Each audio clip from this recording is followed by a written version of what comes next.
Gracias. Ah, Bien, continuando con la segunda parte de la clase, estábamos hablando del derecho a la vida desde una protección del derecho público, derecho penal, y una protección desde el derecho privado, el derecho civil.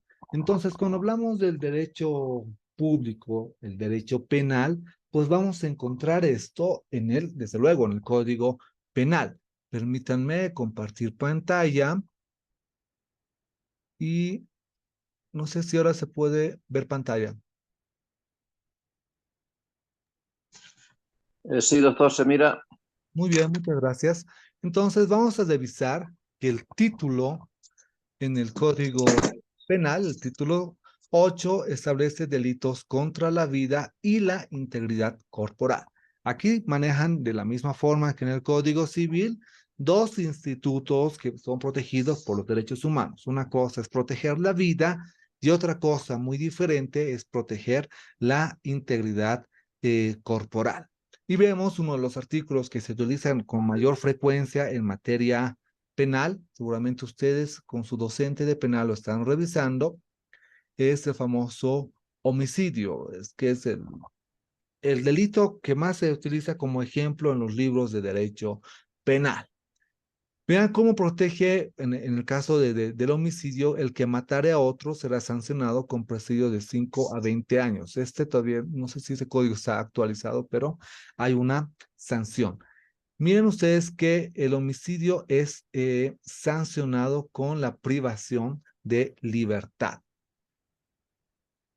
El debate sobre los derechos humanos, sobre los derechos de la personalísimos y los derechos fundamentales, hay un debate sobre si el matar a otra persona debería ser sancionado con quitar la libertad a una persona, porque no se olviden que la libertad también es un derecho fundamental, también es un derecho humano, pero frente a la libertad tenemos que evaluar si en la libertad y la vida, cuál derecho tiene mayor peso, tiene mayor relevancia.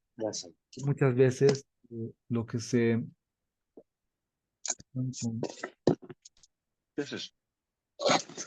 Daniel, por favor, con... ¿Cómo está aprendido? Si no, con ima vas presta bolsa.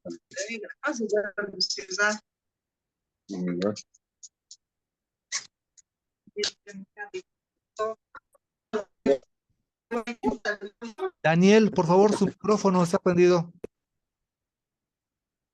Daniel Cruz. Ya. Entonces, como les iba diciendo, en materia penal, ¿cuál es el objetivo de regular ese tipo de, o proteger esos derechos? Es con una inmediata sanción, pero la sanción también va a afectar otro derecho fundamental. Va a afectar en la en la mayoría de los casos el derecho a la libertad, siempre y cuando se pueda requerir esta afectación del derecho a la libertad. Es decir, las nuevas teorías del derecho penal establecen que el derecho debe ser flexible y eso a partir del aporte de los derechos humanos. No sé si alguna vez han escuchado este paradigma o estas quejas contra los institutos de derechos humanos cuando se establece que los derechos humanos tienen una mayor protección contra el DEO, mayor protección contra los delincuentes, pues tiene cierta relación con que los derechos humanos protegen o lo que establecen los derechos humanos es que la sanción deba ser en la menor medida de lo posible que no afecte la libertad. Es decir, las sanciones tienen de ser leves y no afecten el derecho a la libertad, salvo que se afecte un derecho fundamental esencial como la vida y que éste sea plenamente demostrado, que no existan dudas en el juez para que no se violen derechos fundamentales del reo o del delincuente, ¿sí? Con este punto, pues es un debate muy complejo, siempre se escucha en los tribunales en materia penal, es una crítica que se hace a los derechos humanos por la fundamentación que se tiene con la protección de esos derechos en favor de los reos o en favor de los delincuentes. Los reos, los delincuentes tienen muchos principios favorables en caso de que existan dudas, en caso de que no tengan pruebas en su contra contundentes. Entonces, es un debate abierto si nuestro derecho debería ser más estricto o un derecho más sancionador, o de qué forma sancionar a una persona que afecte contra un derecho tan importante como es la vida. Ahora revisemos, bueno, eso desde el punto de vista del derecho penal. El derecho penal tiene una finalidad, resarcir el, bueno, el derecho penal tiene la finalidad de que esa persona que va a cumplir un presidio en un recinto penitenciario, pues tiene la idea de que esa persona pueda reflexionar sobre su acción y pueda salir a la sociedad una persona ya que haya reflexionado y que no vuelva a cometer este tipo de delitos. Pero si ustedes ven en la práctica, pues este aspecto teórico que nos establece que la finalidad del derecho penal es resarcir, es decir, es de plantear a los sujetos para que esos sujetos puedan reflexionar, puedan repensar, puedan volver a la sociedad como sujetos de bien, pues es algo que solamente se maneja en el campo teórico. En la práctica, y lo que se ve es que en realidad los recintos penitenciarios se convierten muchas veces, en algunas circunstancias, en perfeccionar las habilidades del delincuente. Zaffaroni o Eugenio Zaffaroni, que es un autor argentino muy reconocido, un autor cuyo libro más popular es un tratado de derecho penal, son 5 tomos, pero además de ese libro, he escrito muchos otros libros. Establece que en realidad los sujetos en el área penal, aquellos sujetos que van a caer o van a un recinto penitenciario, ya sea por una detención preventiva o por una sanción definitiva, pues en realidad la posibilidad de que los sujetos que están en las cárceles, pues no son aquellos que cometen delitos de grande índole, que son los delitos que mayor tiempo duran en la práctica. Son delitos en la cual los funcionarios policiales pues pueden atrapar fácilmente a delincuentes como robos, como pandillas, y esas personas van ingresando constantemente a los recintos penitenciarios, y como una especie de contagio pues van aprendiendo nuevas habilidades, generando nuevas sociedades. Para Eugenio Zaffaroni, por ejemplo, el tema de privación de libertad, si no hay una política de Estado, pues no va a generar que estos sujetos vuelvan después de su sanción con una visión de sujetos de bien o que eviten cometer nuevos delitos. ¿Sí? Entonces, esto con relación al derecho penal. Ahora, veamos qué establece nuestra Constitución Política del Estado. Nuevamente compartiendo pantalla y revisando la Constitución Política del Estado. Vamos a revisar de forma inmediata el artículo 15. Vamos a ampliar un poco para que se pueda ver mejor. Miren que nuestra Constitución ya maneja esta diferenciación de conceptos. No establece el capítulo derechos humanos, sino dice derechos fundamentales. No se olviden que se constituyen derechos fundamentales cuando son desarrollados por una norma interna. En este caso, o en nuestro caso, están desarrollados por la Constitución Política del Estado. Y dice que toda persona tiene derecho a la vida y a la integridad física, que ya manejamos otra categoría, pero también a la integridad psicológica, a la integridad sexual. Miren que la integridad psicológica y la integridad sexual es un desarrollo exclusivamente de nuestra normativa interna, es decir, que se constituye derecho fundamental en Bolivia también la integridad psicológica y la integridad sexual, independientemente de lo que es reconocido por los derechos humanos. Y dice que nadie será torturado ni sufrirá tratos crueles, inhumanos, degradentes o humillantes, y además que en nuestro sistema no existe la pena de muerte. ¿Sí? Si alguna vez se pone en debate si la pena de muerte se puede ejercer en nuestro sistema, pues tendríamos que hacer una modificación a partir de la Constitución Política del Estado y luego modificar el Código Penal si es que se pretendiera hacer un tipo de análisis o un tipo de variación de esta normativa. ¿Sí? Entonces vean ustedes que ya la Constitución establece, pero también el Código Civil, que lo habíamos revisado hace unos minutos, protege la vida y la integridad física de las personas. Pero eso tiene ciertas excepciones que lo vamos a ver más adelante. Vamos a hacer el debate sobre la famosa eutanasia. ¿Sí? Bien, esto con relación al derecho a la vida. Bueno, ya habíamos estudiado el homicidio. Ahora veamos un poco desde el punto, desarrollar un poco más de idea desde el punto de vista civil. Desde el punto de vista penal, pues uno de los delitos particulares que cuando una persona afecta o logra matar a otra persona, pues se constituye en el delito de homicidio y de acuerdo a las características particulares, este delito puede tener otro nombre. Si un sujeto quita la vida a otra persona por el solo hecho de ser mujer o por su condición de mujer, pues hablaríamos del delito de feminicidio. Si un sujeto quita la vida a otra persona porque es su padre, pues estaríamos hablando del delito de parricidio y de acuerdo a las circunstancias, pues el nombre del delito va variando. Cuando hablamos de materia civil, hablamos de un resarcimiento de daños y perjuicios.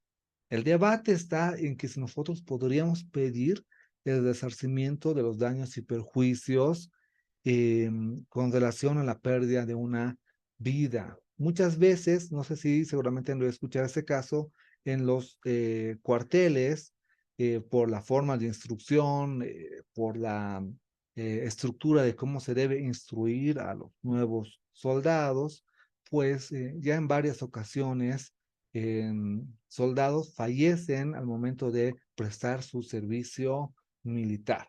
Entonces, aquí hay un debate. Independientemente de que eh, en materia de delitos, como va a constituir un delito, también genera ciertos daños y perjuicios. Esos daños y perjuicios se les debe exigir, si bien los cuarteles son recintos que pertenecen al Estado, pues exigírseles al Estado a través de un proceso ordinario de cobro de daños y perjuicios a partir de la pérdida de la vida. Pero esto en la práctica, les reitero, llegar a un proceso de cobro de daños, un proceso de daños morales, daños civiles, en nuestra práctica, en nuestra cultura jurídica, no, no es establecido como una práctica frecuente. Muchas veces el proceso penal tiene una salvedad, también da apertura que se puedan cobrar daños y perjuicios dentro del proceso en materia de ejecución penal con las reglas del derecho civil. Desde ese punto de vista sí se practica, pero practicar el cobro de los daños, los perjuicios por afectar un derecho personal exclusivamente desde el derecho civil, iniciando en un proceso, en un juzgado civil, no se practica. Pero sí en materia penal, cuando un proceso ya está en ejecución, cuando ya se gana y hay una sentencia y hay una ejecución contra el reo, contra el delincuente, pues en los juzgados de ejecución los litigantes, los abogados pueden solicitar el resarcimiento de daños y perjuicios con reglas del derecho civil, pero para establecer eso ya tendrían que estar en ejecución de sentencia, que es la regla previa. Pero iniciar un proceso desde cero, desde exclusivamente solo el derecho civil en nuestra práctica, no se ve muy frecuentemente y por ende no es parte de nuestra cultura, pero sí está regulado en nuestro código civil. Bien, veamos el siguiente derecho a la integridad física, a la integridad psíquica. También ya veíamos que nuestra Constitución no solamente regula el derecho a la integridad física, psíquica, sino también regula el derecho a la integridad sexual. De la misma manera, de la misma manera, este derecho puede ser regulado desde el punto de vista penal, cuando hablamos de las famosas lesiones, y desde el punto de vista civil, cuando hablamos de daños y perjuicios, ¿sí? En materia civil, las lesiones, normalmente esto en la práctica se aplica de un matiz muy diferente. Cuando hay lesiones, cuando hay daños, normalmente los sujetos, a modo de no iniciar un proceso penal, logran acordar un resarcimiento de daños y perjuicios, un contrato o un acuerdo transaccional en el cual establezcan cuáles son los daños ocasionados por ciertas conductas, ¿sí? Por ejemplo, Esto ocurre mucho con los famosos accidentes de tránsito. Muchas veces ir a un proceso penal, a un proceso judicial para llevar a cabo un proceso de accidente de tránsito es muy costoso, muy moroso, pues las partes logran acordar compensando estas lesiones desde el punto de vista del derecho civil, o no simplemente accidentes de tránsito, puede ocurrir que haya una pelea o un accidente o de forma malintencionada se haya lesionado a otro sujeto y para evitar acudir a un proceso penal, pues siempre y cuando entre ellos se pongan de acuerdo y establezcan cuáles son los daños ocasionados y se puedan recuperar los daños, pues pueden establecer contratos privados para evitar ir a un proceso.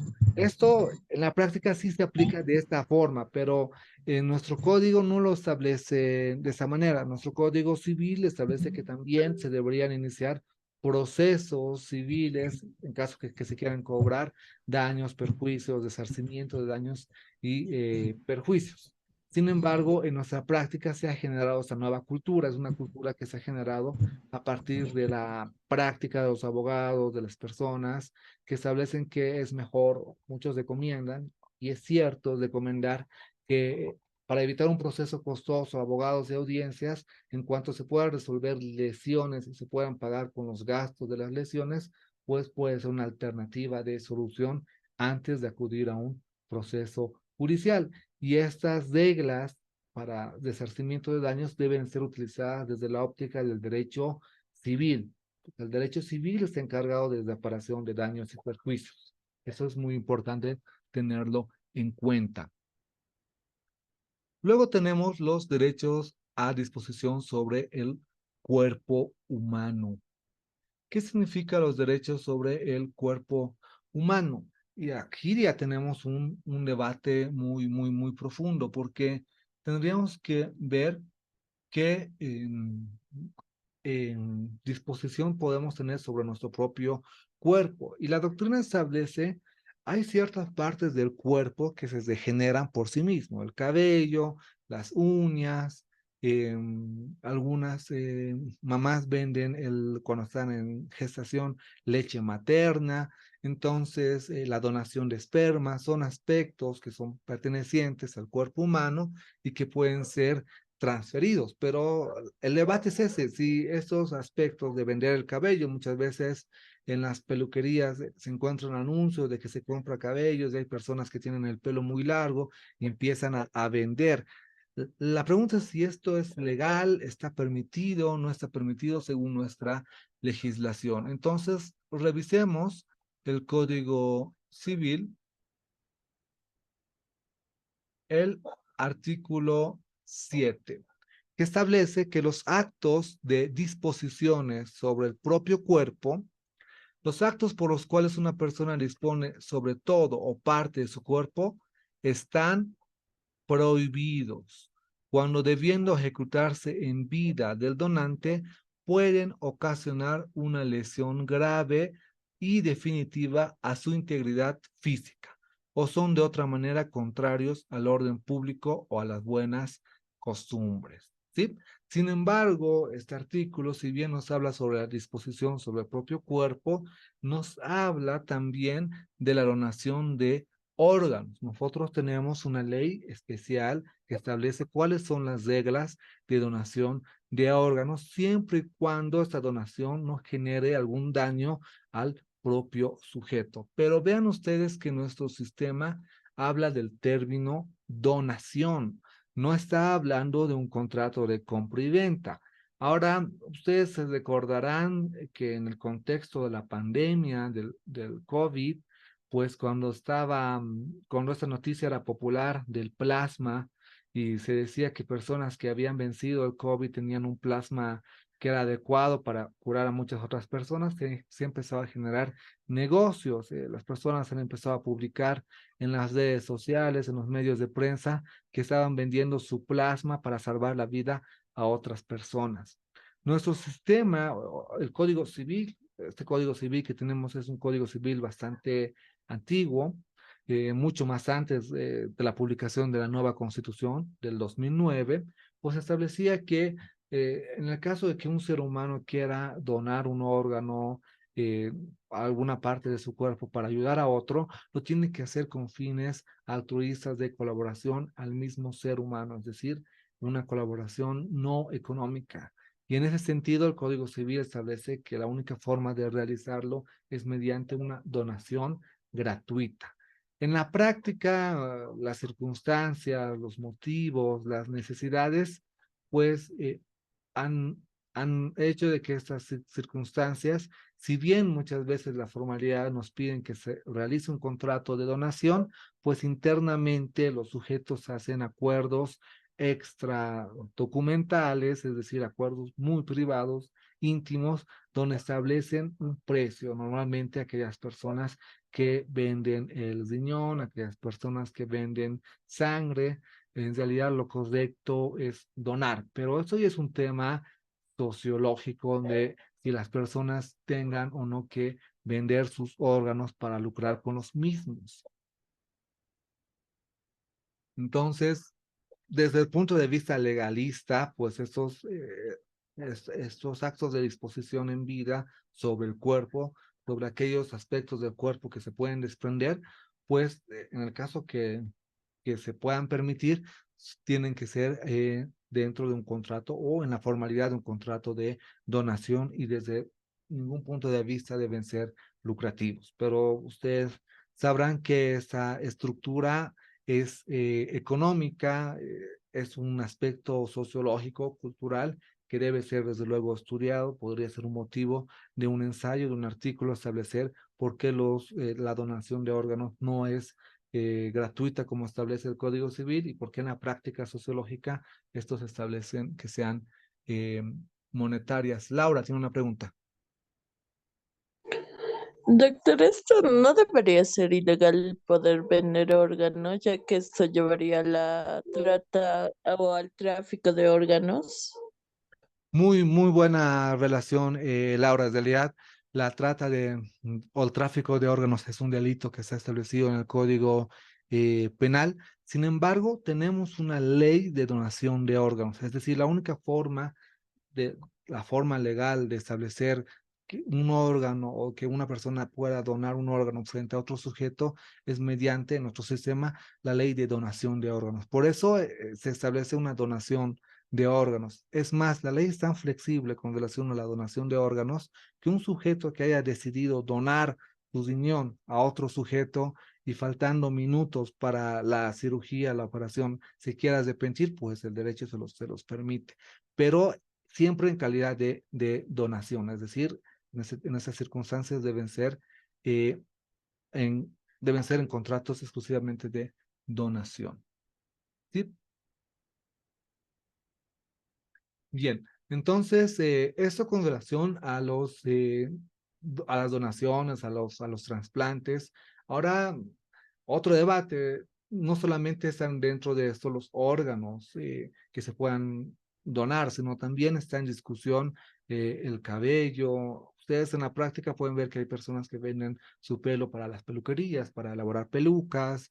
Está en el tema algunos venden el tema de las uñas y otras circunstancias. Nuestro Código Civil establece que eh, en cuanto no afecte o cuando no sea algún elemento que afecte la vida del sujeto y sea algo que se pueda regenerar por sí mismo, pues pueden realizarlo, pero no de forma lucrativa. Y volvemos al mismo punto. Nuestra legislación, o al menos nuestro sistema, establece que esta donación deba ser gratuita. Ahora, cuando hablamos ya de las formalidades, pues eso está regulado exclusivamente en la ley de donación de órganos, que además que no solamente es meramente la voluntad, no se olviden que también debe haber estudios, debe haber preparación, debe haber una pertinencia médica para elaborar una donación. Sobre este punto, ya relacionado también con el derecho a la vida, hay un debate abierto sobre si nuestro sistema la eutanasia sería válida, porque no se olviden que el derecho a la vida es inalienable, intransferible, irrenunciable. Nadie podría denunciar a su propia vida. En materia del derecho penal, en derecho público, la vida, por ejemplo, está sancionada, es decir, uno no puede, obviamente que un sujeto no debería afectar su propia vida. Obviamente que la vida pone el fin a la personalidad, un sujeto no podría recibir mayor sanción más que el de la muerte propia, pero en el derecho penal se utiliza mucho el tema de aquellas personas que se quitan, se suicidan para no buscar responsables y que no haya sido otra persona quien le haya quitado la vida. Pero más allá de eso, del derecho penal, en el derecho civil, una persona podría tomar o podría decidir por sí misma la eutanasia, es decir, podría decidir no seguir con su vida porque está sufriendo mucho, o un familiar podría tomar la decisión por otro familiar de que tal vez está en estado de coma, es mucho gasto de dinero, la persona no tiene posibilidad de tener comunicación, está viviendo en un estado vegetal. Entonces, este es un debate abierto, pero nuestro sistema, hace un sistema progresista, nuestra constitución, el artículo 13, que establece que nuestros derechos son progresivos y además que nuestro sistema utiliza la dogmática, las ideas de Ronald Dworkin, que es un filósofo del derecho que está a favor de la eutanasia, es decir, ¿qué diferencia, o al menos Dworkin establece, qué diferencia hay entre que un sujeto pida que respeten su vida, que no se afecte su vida, y que otro sujeto pidan que por favor terminen con su vida por temas médicos? Entonces, en nuestro sistema no tenemos regulación específica. Debería ser esto consolidado con los principios generales del derecho o con la argumentación general del derecho con relación a la eutanasia. Pero está relacionado con el derecho a la vida, es decir, desde el punto de vista del derecho privado y desde el punto de vista de las características y los principios del derecho a la vida, pues no es posible. Pero desde el derecho moderno, desde establecer un bien mayor, sí. Laura. Doctor, entonces, sí, podemos optar por la eutanasia, que yo sabía que solamente se podía en Nueva Zelanda. Eh, ¿Qué habría entonces relacionado con los abortos de violaciones, por ejemplo, o el mismo derecho que debería tener la mujer al poder abortar si no quiere tener el bebé? Ya bueno, el aborto es otro tema y es un tema pertinente porque tiene que ver mucho con el Dice, derecho a la vida. Daniel, sí.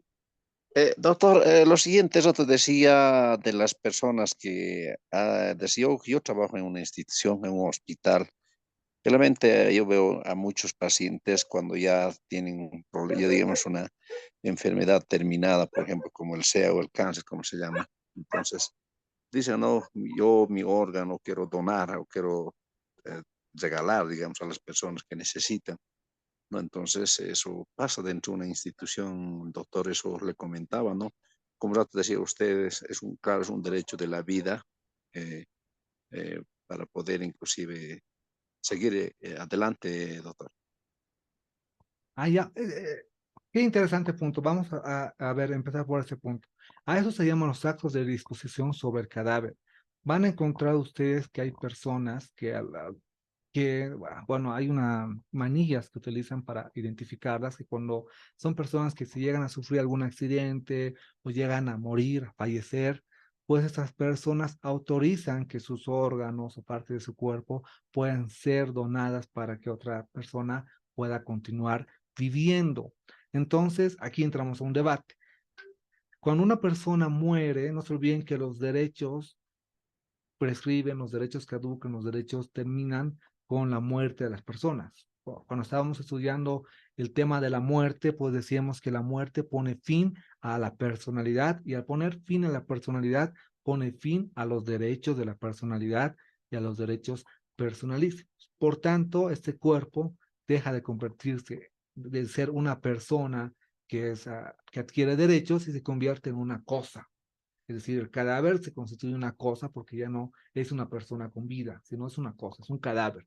Entonces, si la persona en vida ha establecido su consentimiento para que cuando se convierte en cosa, cuando sea un cadáver, pueda donar sus órganos, pues esto en nuestro sistema sí está permitido, pero desde este análisis. Esto con relación a la donación de órganos post-mortem, es decir, la donación de órganos una vez que la persona haya fallecido. Ahora, con relación al aborto es mucho más complejo porque cuando hablamos del aborto se habla de mucho de si se está afectando o no un derecho a la vida, desde qué momento el ser que está por nacer se constituye ser humano. Ese es un debate abierto, pero solamente para tomar una analogía, considerando que hay países en Sudamérica que mantienen la misma línea ideológica política, pues entre ellos Argentina, que en su momento con la misma línea progresista, no se olviden que Bolivia tiene una línea ideológica política progresista. Argentina, no sé si el año pasado o el anteaño pasado, pone en vigencia su ley que autoriza el aborto. En nuestro sistema, el aborto simplemente se puede establecer bajo ciertas circunstancias, en circunstancias muy extremas médicas. El aborto en nuestro sistema se puede autorizar por un juez. Pero el debate es si el aborto puede ser de libre albedrío, es decir, si una persona puede decidir libremente, sin necesidad de una autorización del juez, abortar. Entonces, en Argentina se ha establecido la ley que determina la autorización del aborto, pero se han apartado de otros aspectos. Ha sido muy interesante el análisis que se ha realizado en Argentina, considerando que este país tiene una misma línea ideológica política que el nuestro. Podría ser que nuestro país podría tomar una misma línea, pero eso mucho depende también de nuestro contexto y nuestro comportamiento sociocultural. En Argentina lo primero que se ha realizado es que antes de hablar de si el aborto afecta o no afecta derechos, si el aborto es ético o no es ético, o es moral o no es moral, pues antes de entrar a esa discusión, lo primero que se ha establecido como regla básica para hablar sobre la problemática es apartarse de toda ideología moral, de toda ideología ética. Es decir, aquellas personas que pertenecían o que son representantes de la iglesia no podrían ingresar al debate porque ellos ya tienen una postura muy firme. Aquellas personas que tienen carácter feministas no podrían entrar al debate porque ellos ya tienen una postura muy firme. La única forma de ingresar a un debate sobre la utilidad, sobre la viabilidad de un aborto, era yendo con una idea neutral y viendo estadísticas y datos y a partir de eso tomar una decisión. Entonces, eso es lo que se ha realizado en Argentina. Se han reunido los diputados, los senadores, pero se les ha advertido que ninguna intervención deba tener algún tinte moralista o ético, sino analizar la problemática de fondo y a partir de la problemática tomar una decisión. Entonces, en la problemática se establecía que, por ejemplo, en Argentina la mayor cantidad de las mujeres acudía a centros médicos clandestinos porque no estaba permitido el aborto para realizarse un aborto. Y resultaba que en Argentina el índice de las personas que realizaban estos abortos ilegales es muy alto, pero esos índices desde luego es a partir de una cifra negra, no es una cifra oficial, porque al ser ilegal no puede ser constituido como una cifra oficial, sino se denominan cifras negras. Se han hecho muchos estudios, se han hecho evaluaciones, sondeos, y se ha determinado que el índice de personas que acuden para realizarse un aborto voluntariamente es muy alto. Entonces, ¿qué ha hecho o qué han hecho en Argentina? Han establecido que si el índice es muy alto de realizarse el aborto de las mujeres en Argentina, pues hay un problema sociológico mucho mayor.